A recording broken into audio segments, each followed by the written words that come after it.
பீகார்ல வளர்ச்சியே இல்லை. வேலை வாய்ப்புகளை தேடி கூட்டமா மக்கள் வேற மாநிலங்களுக்கு போறாங்க. ஆனாலும் கடந்த 20 வருடங்களா ஒரே ஒரு மனிதரோட கையில ஏன் அந்த மக்கள் அதிகாரத்தை கொடுக்கறாங்கன்ற கேள்வி நம்மள நிறைய பேருக்கு மனசுல இருக்கு. எதிர்க்கட்சிகள் ஒற்றுமையின்மை, எஸ்ஐஆர் குளறுபடின்னு பல்வேறு காரணங்களை பல்வேறு தரப்பினரும் சொன்னாலும் 2005 இருந்து ஆட்சியில் இருக்கக்கூடிய ஒரு நபர் 2025 தேர்தலையும் 85 சீட்டு வாங்குறதுன்றது சாதாரண விஷயம் கிடையாது. இதை நிதிஷ்குமார் எப்படி சாத்தியமாக்கினார்? பீகார் மக்கள் இதை எதனால சாத்தியமாக்குறாங்க? இதை பற்றியெல்லாம் தான் இந்த தொகுப்பில் விரிவாக பார்க்க இருக்கிறோம். இது தந்தையின் பாட்காஸ்ட் வழங்குவதற்காக நான் பார்த்திபன் சின்னசாமி. நிதிஷ்குமார் 10வது முறையாக பீகார் மாநில முதல்வராக பதவியேற்க போறாரு. 20 வருஷத்துல இது 10வது முறை. இத்தனையும் இவர் தேர்தலில் தனிப்பட்ட முறையில் நிற்காமலேயே ஒரு எம்எல்சி மேலவை உறுப்பினராகவே இதையெல்லாம் செஞ்சிருக்காரு. கேட்கும் போதே கண்ணு கட்டுதில்லை. இதனாலேயே நிதிஷ்குமார் ஒரு பல்டூராம், அதாவது கூட்டணி தாவிக்கிட்டே இருக்கக்கூடிய ஒரு நபர், முடிவெடுக்க முடியாதவர், வயது முப்பால சோர்வுற்றவர், அரசியல் களத்தில் பீக்கை தாண்டிட்டு போயிட்டாரு, இதுக்கு மேலே அவர் அவ்வளவுதான் அப்படின்னு எத்தனையோ விமர்சனங்கள். ஆனாலும் கடந்த பல தேர்தல்களில் பீகார் மாநில அரசியல் களம் நங்கூரமிட பீகார் மீண்டும் மீண்டும் நிதிஷ்குமாரை நோக்கியே தான் திரும்பி இருக்கு. ஆரம்பத்தில் லாலு பிரசாத் யாதவோட அரசியல் பயணம் மேற்கொண்டவர் தான் நிதிஷ்குமார். ஜனதா கட்சியின் முகமாக லாலு பிரசாத் மாற அவரின் மூளையாக செயல்பட்டார் நிதிஷ். பட் எல்லா கட்சி கதைகள் போலவே இங்கேயும் விரிசல் தான். ராஷ்டிரிய ஜனதாதள தலைவராக லாலு உயர ஜனதா கட்சியையும் சமதா கட்சியையும் இணைச்சு நிதிஷ் ஐக்கிய ஜனதாதளத்தை உருவாக்கி உயர்ந்திருக்கார். லாலுவோட மூளையாக செயல்பட்ட நிதிஷ் காலம் லாலுவிற்கு எதிரான அரசியல் முகமாக அவரை மாற்றி அதுலையும் வெற்றியடை வச்சது.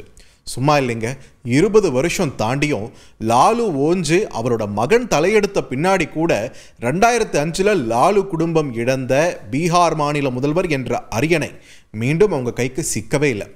So what makes Nitish Kumar invincible?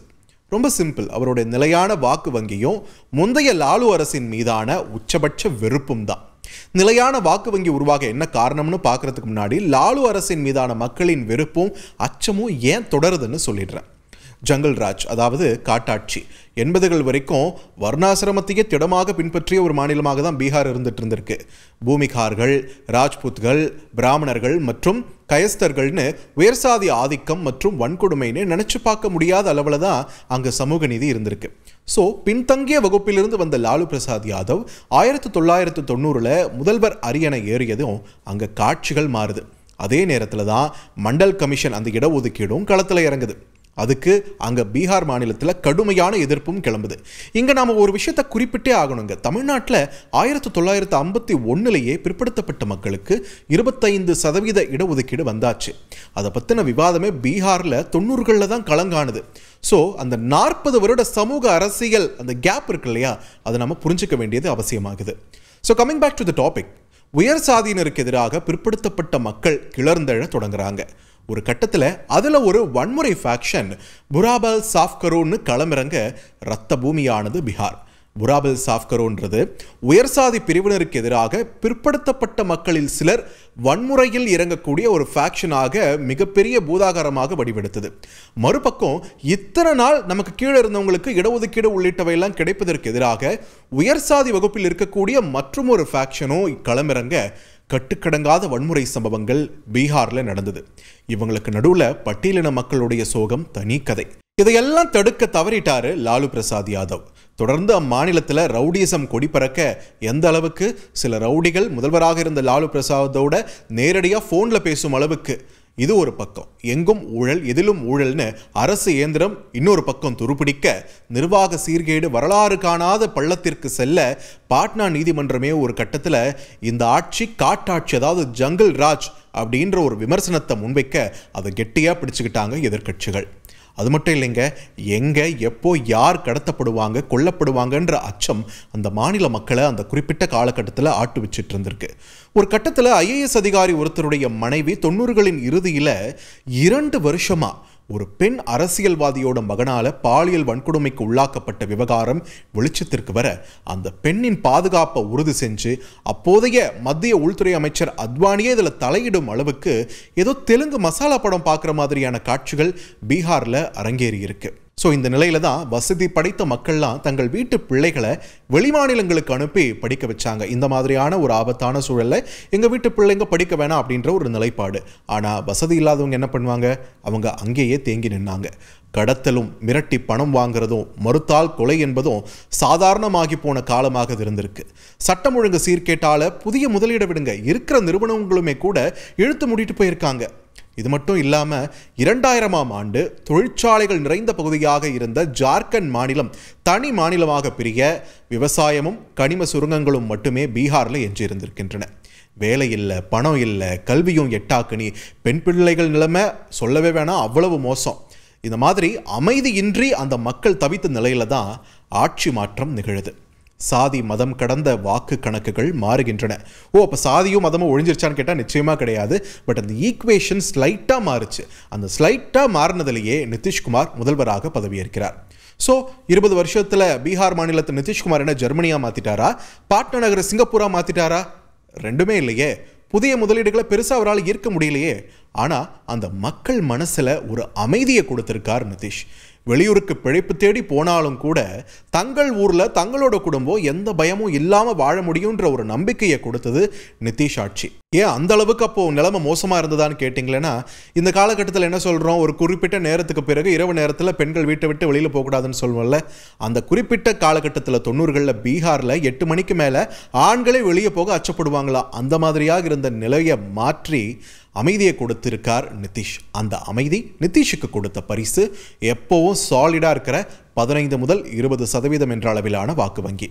ஒரு மிகப்பெரிய கட்சின்னு இல்லாமல் நிறைய உதிரி கட்சிகள் துண்டு துண்டா இருக்கிற பீகார் மாநிலத்தில் இந்த பெர்சன்டேஜ் மிகப்பெரிய பங்களிப்பு. அதனால தான் 2005 முதல் 2010, 2015, 2020 மற்றும் 2024 மக்களவை தேர்தல்களில் அவரோட கூட்டணி வச்ச அரசியல் அமைப்புகள் நல்ல ஒரு வெற்றியை பதிவு செஞ்சன. பிற்படுத்தப்பட்டோர், மிகவும் பிற்படுத்தப்பட்டோர், மகா தலித்துகள், இஸ்லாமியர்கள்னு எல்லா பிரிவினர் மத்தியிலையும் ஒரு நம்பகத்தன்மையை நிதிஷ் பெற்றிருக்கிறார். குறிப்பா பெண்கள், இன்னும் குறிப்பா பாஜகவோட கூட்டணி வச்சாலும் நிதிஷுக்கான ஒரு ஸ்திரமான இஸ்லாமிய வாக்குகள் விழத்தான் செஞ்சிருக்குது. இதையெல்லாம் தாண்டி நிதிஷ்குமாரோட அரசியல் செல்வாக்க மாற்றி அமைச்ச ஒரு விஷயம்னா அது பெண்கள் தான். ஏன்னா இன்னைய தேதியில் பீகாரில் மிகவும் செல்வாக்கு மிக்க ஒரு டிசைடிங் ஃபேக்டர்னா அது பெண் வாக்காளர்கள் தான்.